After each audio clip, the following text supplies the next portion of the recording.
പക്ഷിപ്പനിയും മറ്റു കാരണം തൂവലുകളുടെ കടുത്ത ക്ഷാമം ഉടലെടുത്തതോടെ ഇവ ഉപയോഗിച്ചുള്ള ഷട്ടിൽ നിർമ്മാണത്തിന് പ്രതിസന്ധി നേരിടുന്നു. ഇടുക്കി ലൈവ് വാർത്തകൾ നിങ്ങൾക്കായി അവതരിപ്പിക്കുന്നത് presented by Santa Monica study abroad. പഠിക്കാമിനി അതിരുകളില്ലാതെ. ഇത് മറികടക്കാൻ ഇനി മുതൽ രാജ്യാന്തര ബാഡ്മിന്റൺ മത്സരങ്ങളിലേക്കായി സിന്തറ്റിക് കോക്കുകൾ നിർമ്മിച്ച് എത്തിക്കും. ഗ്രേഡ് 3 ടൂർണമെന്റുകളിലും ജൂനിയർ തലത്തിലെ രാജ്യാന്തര മത്സരങ്ങളിലും സിന്തറ്റിക് തൂവൽ ഉപയോഗിച്ചുള്ള ഷട്ടിൽ കോർക്കുകൾ പരീക്ഷണാടിസ്ഥാനത്തിൽ ഉപയോഗിക്കാൻ ലോക ബാഡ്മിന്റൺ ഫെഡറേഷൻ അനുമതി നൽകി. പരീക്ഷണം വിജയിച്ചാൽ രാജ്യാന്തര മത്സരവേദികളിലെല്ലാം ഭാവിയിൽ സിന്തറ്റിക് ഷട്ടിൽ കോർക്കുകൾ കൂടി ഉപയോഗിക്കും. തൂവലുകൾ ലഭിക്കുന്നതിന് കാലതാമസം നേരിടുന്നുണ്ട്.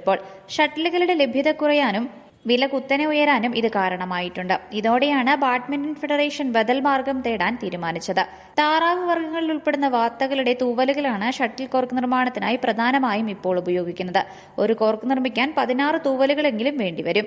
എന്നാൽ വാത്തപക്ഷിയുടെ ഒരു ചിറകിൽ നിന്ന് പരമാവധി 6 തൂവലുകൾ മാത്രമേ കോർക്ക് നിർമ്മാണത്തിന് ഉപയോഗിക്കാവുന്ന ഗുണനിലവാരത്തിൽ ഉണ്ടാവുകയുള്ളൂ. ചൈനയിലും ജപ്പാനിലും വാത്ത വളർത്തലിൽ നിന്ന് ഏറെ കർഷകർ പിന്മാറിയതോടെയാണ് തൂവലുകൾക്ക് ക്ഷാമം നേരിട്ടു തുടങ്ങിയത്.